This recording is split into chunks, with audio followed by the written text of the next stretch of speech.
केन्द्रीय संस्कृत विश्वविद्यालयस्य मुक्तस्वाध्यायपीठस्य शृङ्गेरी स्वाध्याय केन्द्रस्य प्रस्तुतिः स्वाध्यायपाठः ध्वनिपाठः। श्री गुरुभ्यो नमः। स्वागतं सर्वेभ्यः। इदानीं वयम् अलङ्कारस्य परम्परा का इति किञ्चित् पश्यामः। यतोहि अलङ्काराः एव अध्येष्यन्ते अस्माभिः,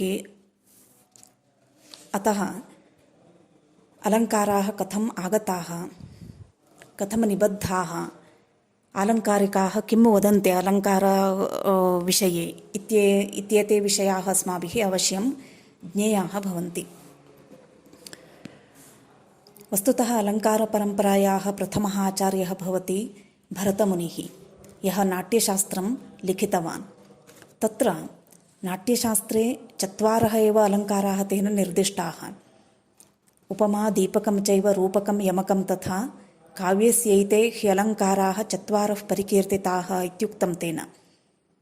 अत्र काव्यालङ्कारतया प्रथमप्रतिपादनं भवति एतत्। केवलं 4 अलङ्काराः एव अत्र कथिताः। ततः प्रभृति अलङ्काराः विकल्पिताः। तत् स्पष्टमुक्तं काव्यादर्शे दण्डिना। ते च अद्यापि विकल्प्यन्ते कस्तान् कार्त्स्न्येन अवेक्ष्यति, कार्त्स्न्येन वक्षति इति। ते इति तु अलङ्काराः एव। अलङ्काराः अद्यापि विकल्प्यन्ते।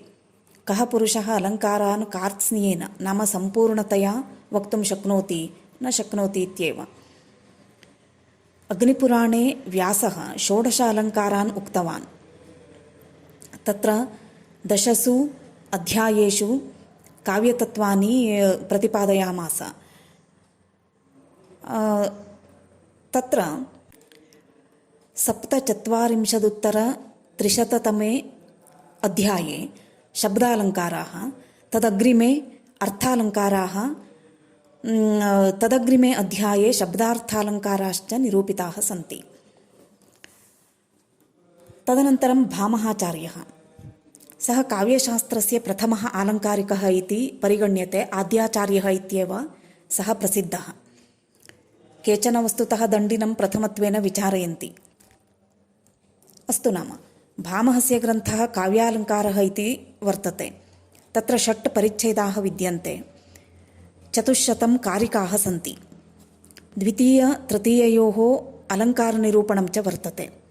यद्यपि भामहात् पूर्वतनाः अलङ्कारिकाः अस्माभिः न ज्ञायन्ते, तथापि भामहः केषाञ्चन अलङ्काराणां निषेधं कुरुते। निषिद्धाश्च ते अलङ्काराः पूर्वतनैः प्रोक्ताः इति विचारयितुं शक्यते। तथा भामहेन खण्डिताः अलङ्काराः एते भवन्ति: हेतुः, सूक्ष्मं, लेशः, चित्रम् इत्यादयः। हेतुश्च सूक्ष्मलेशोऽथ नालङ्कारतया मताः इत्युक्तं तेन। तेन लक्षणकथनेन एते अलङ्काराः प्रस्तुताः। स्वभावोक्तिः, उपमा, रूपकं, दीपकम्, आक्षेपः इत्याद्याः। आहत्य 37 अलङ्काराः उक्ताः तेन। तथैव संसृष्टिप्रदर्शनमपि कृतं। कयोः अलङ्कारयोः संसृष्टिः, सङ्करः इत्यादि। तदनन्तरं दण्डी, एषः दक्षिणदेशीयः आलङ्कारिकः वर्तते। तेन काव्यशोभाकरान् धर्मान् अलङ्कारान् प्रचक्षते इति काव्यलक्षणमुक्तं। तेन च कथिताः अलङ्काराः बहवः भवन्ति: स्वभावोक्तिः, उपमा, रूपकं, दीपकम् इत्यादि। संसृष्टिनिरूपणमपि तेन कृतमस्ति। एवम् आहत्य 36 अलङ्काराः तेन उक्ताः। भामहस्य काव्यालङ्कारे, दण्डिना काव्यादर्शे च एकः पादः समानतया दत्तः वर्तते। तदनन्तरपादः द्वयोरपि विरुद्धाभिप्रायप्रदर्शनपरः भवति। काव्यालङ्कारे एवमस्ति: गतोस्तमर्को भातीन्दुः यान्तिवासाय पक्षिणः इत्येवमादि किं काव्यं वार्तामेनां प्रचक्षते इति। काव्यादर्शे तु गतोस्तमर्कः भातेन्दुर्यान्तिवासाय पक्षिणः इतीदमपि साध्वेव कालावस्था निवेदने इति भवति।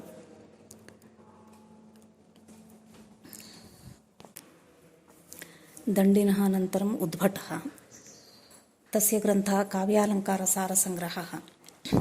अयं ग्रन्थः भामहस्य काव्यालङ्कारग्रन्थस्य विवरणात्मकः भवति। अत्र 6 वर्गाः सन्ति, 9 कारिकाश्च वर्तन्ते। एष भामहोक्तालङ्कारेभ्यः परं पुनरुक्तवदाभास, छेकानुप्रास, लाटानुप्रास, प्रतिवस्तूपमा, काव्यलिङ्गदृष्टान्तान् अलङ्कारान् निरूपयति। तथा च आहत्य 43 अलङ्कारान् एषः निरूपितवान्। तदनन्तरं वामनाचार्यः, वामनाचार्यस्य ग्रन्थः भवति काव्यालङ्कारसूत्रवृत्तिः।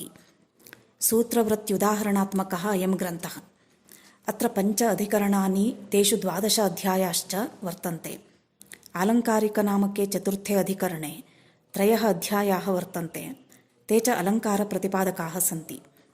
शब्दालङ्कारः, उपमाविचारः, उपमाप्रपञ्चाधिकारश्च वर्तन्ते। एतस्य मते काव्यातिशयहेतवः अलङ्काराः भवन्ति। अयं भामहस्य उपमा, रूपकं तथा उत्प्रेक्षावयवं च न अङ्गीकरोति। तथा दण्डिनः हेतु, सूक्ष्म, लेश, स्वभावोक्त्यादिंश्च न अङ्गीकरोति। व्याजोक्तिरलङ्कारः नूतनतया अनेन प्रस्तुतः। आहत्य तन्मते 33 अलङ्काराः वर्तन्ते। वामनानन्तरं रुद्रटः भवति। काश्मीरदेशीयः अयं भवति आलङ्कारिकः। शतानन्दः इति अस्य नामान्तरमस्ति। अस्य ग्रन्थस्य नाम काव्यालङ्कारः। तत्र 16 अध्यायाः सन्ति। अयं ग्रन्थः काव्यशास्त्रस्य समग्रप्रतिपादकः वर्तते। अत्र आर्यावृत्ते प्रायः 34,700 पद्यानि वर्तन्ते। प्रथमे अध्याये 5 शब्दालङ्काराः, अनुप्रासस्य 5 वृत्तयः, तृतीये यमकः विस्तृतरूपेण, चतुर्थे श्लेषः, तस्य 8 भेदाश्च, सप्तमे वास्तवविभागगताः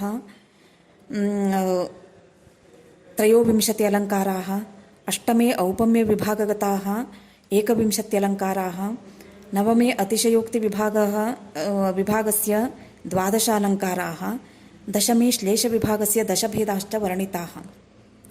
अयमेव आलङ्कारिकः अलङ्काराणां वास्तव, औपम्य, अतिशयोक्ति, श्लेषश्चेति 4 विभागकरणस्य वक्ता वर्तते। अयं भामहस्य उपमेयोपमा, अनन्वयोपमा रूपकादीन् तथैव दण्डिनः तुल्ययोगिता, रसवत्, प्रेयः, ऊर्जस्वी प्रभृतीन्, उद्भटस्य पुनरुक्तवदाभास, छेकानुप्रासादीन्, वामनस्य वक्रोक्ति, व्याजोक्तिश्च अलङ्कारान् निराकरोति।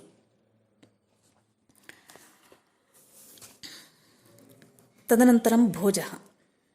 सरस्वतीकण्ठाभरणं, शृङ्गारप्रकाशश्चेति 2 अलङ्कारग्रन्थयोः कर्ता भवति भोजराजः।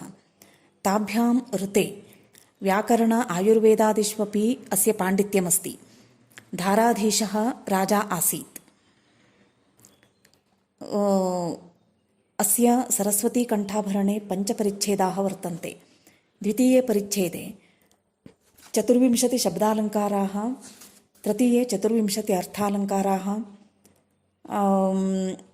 पुनः 24 उभयालङ्काराश्च वर्णिताः सन्ति। आहत्य 43,600 कारिकाः विद्यन्ते। पूर्वालङ्कारिकाणाम् अलङ्कारैः सह विरोधः प्रकटितः। बहवः अलङ्काराः स्वकल्पितालङ्कारतया उक्ताः तेन, जाति, गति, रीति इत्यादि। तदनन्तरं मम्मटाचार्यः। अस्य ग्रन्थः काव्यप्रकाशः। एतत्तु जानन्ति भवन्तः। सूत्रवृत्तिकारिका उदाहरणात्मकः ग्रन्थः अयम्। ग्रन्थकर्ता महान् वैयाकरणः अपि आसीत्। दृश्यकाव्यं विहाय समग्रस्य काव्यशास्त्रस्य प्रतिपादकत्वेन सुप्रस्थितः अयं ग्रन्थः। अत्र 10 उल्लासाः विद्यन्ते। एषु नवमोल्लासे शब्दालङ्काराः प्रतिपादिताः। उपकुर्वन्ति तं सन्तं ये अङ्गद्वारेण जातुचित् हारादिवदलङ्काराः ते अनुप्रासोपमादयः इति एतस्य अलङ्कारलक्षणं वर्तते. तत्र वक्रोक्ति यमक श्लेष चित्रालङ्काराः सप्रभेदं प्रपञ्चिताः. उभयालङ्कारः पुनरुक्तवदाभासश्च. दशमोल्लासे 1/6 संख्याकाः अर्थालङ्काराश्च निरूपिताः सन्ति. पूर्वालङ्कारिकाणां भामह दण्डि उद्भट वामन रुद्रट भोजानां कांश्चन अलङ्कारान् सः निषिध्यति. स्वकल्पितत्वेन विनोक्ति सम अतद्गुणालङ्कारान् निर्दिशति. तथा च मम्मटः 67 अलङ्कारान् लक्षयामास. अत्र इदं वैशिष्ट्यं श्रद्धेयं यत् संस्कृतवाङ्मये सर्वाधिकव्याख्यानानि श्रीमद्भगवद्गीतायाः एव सञ्जातानि. द्वितीयस्थानं मम्मटस्य काव्यप्रकाशाख्यग्रन्थस्यैव. एवं तस्य अत्यन्तं गरिष्ठतमं स्थानमस्ति अलङ्कारशास्त्रे. तदनन्तरं रुय्यकः. अस्य आलङ्कारिकस्य ग्रन्थः भवति अलङ्कारसर्वस्वम्.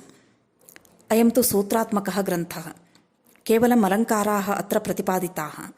तदर्थम् अत्र 68 सूत्राणि 88 सूत्राणि विहितानि सन्ति. अस्य ग्रन्थकारस्य मतानुसारेण परिणामः, उल्लेखः, विचित्रं, विकल्पः, भावोदयः, भावसन्धिः, भावशबलता इति 7 अलङ्काराः इदं प्रथमतया अलङ्कारत्वेन परिगणिताः. अत्र विशेषः वर्तते यत् भावोदय, भावसन्धि, भावशबलताश्च अलङ्कारतया उक्ताः, ये च अन्येषाम् अलङ्कारतया नाभिमताः. रसभाव तदाभास तत्प्रशमानां निबन्धनेन रसवत् प्रेय ऊर्जस्वी समाहितानि. भावोदयः, भावसन्धि, भावशबलता च पृथगलङ्काराः इत्येवं क्रोडीकृत्य रुय्यकः 82 अलङ्कारान् वदति. तस्य अनन्तरं वर्तते जयदेवः. अस्य अलङ्कारग्रन्थस्य नाम चन्द्रालोकः. ग्रन्थकारः अयं पीयूषवर्ष इति अपरनाम्नापि विख्यातः. विदर्भदेशवासी अयं भवति. मातापितरौ सुमित्रा महादेवौ. काव्यप्रकाश इव श्रव्यकाव्यस्य सर्वाङ्गप्रतिपादकः ग्रन्थोऽयम्. अत्र 10 मयूखाः विद्यन्ते. पुनः 75,200 कारिकाश्च. अनुष्टुप्छन्दः उपयुक्तम्. तेषु पञ्चमे मयूखे शब्दार्थालङ्काराणां निरूपणं विहितम्. एतस्य अलङ्कारलक्षणं यथा शब्दार्थयोः प्रसिद्धा वा कवेः प्रौढिगतेन वा हारादिवदलङ्काराः सन्निवेशमनोहराः इति. आहत्य 87 अलङ्काराः प्रतिपादिताः अनेन. तेषु प्रहर्षण, विषादन, उल्लास, पूर्वरूप, अनुगुण, अवज्ञालङ्काराः नूतनतया उद्भाविताः सन्ति. अयं चन्द्रालोकः बालानां सुगमतया अवबोधात्मकः ग्रन्थः भवति.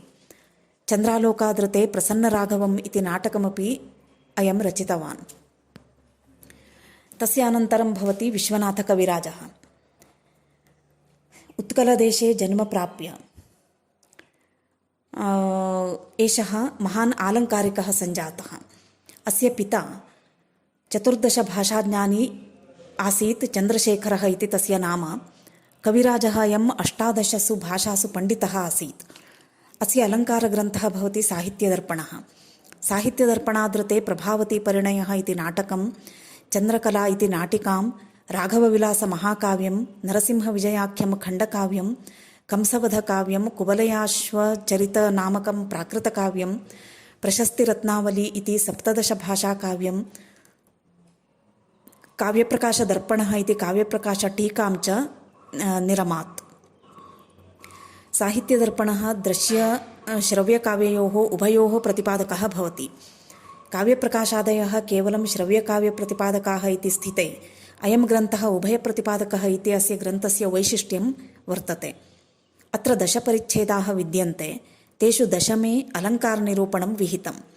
उभयालङ्कारः, पुनरुक्तवदाभासः, शब्दालङ्काराः तथा अर्थालङ्काराश्च प्रतिपादिताः. अत्र 72 अलङ्कारान् अवदत्. अनन्तरमागच्छति अप्पय्यदीक्षितः।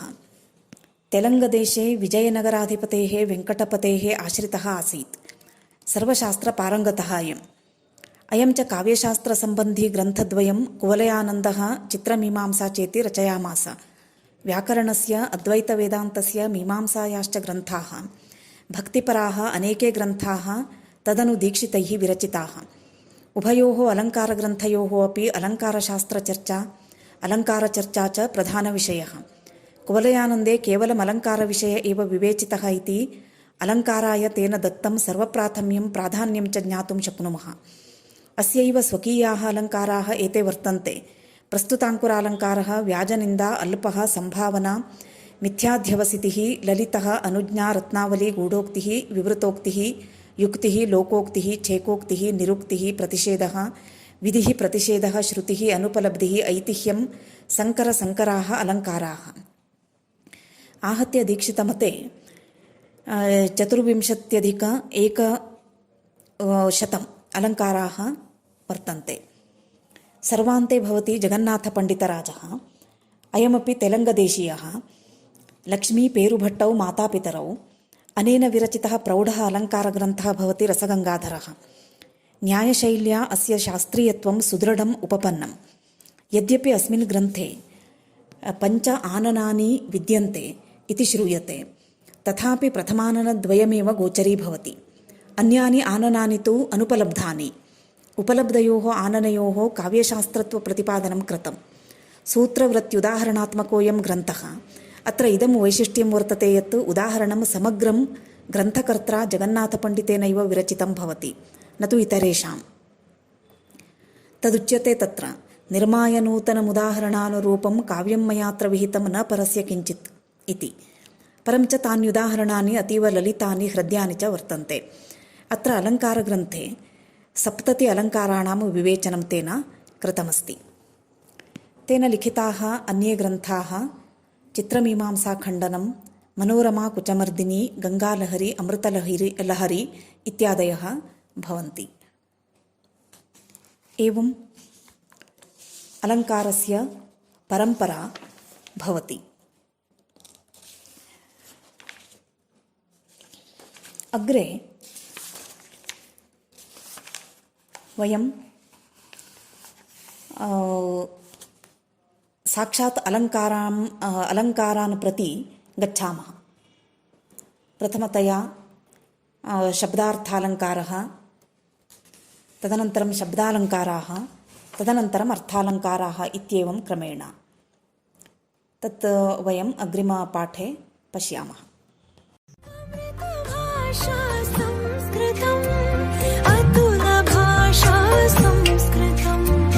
सुकृति जनहृति परिलसित शुभवरद भाषा संस्कृतम्।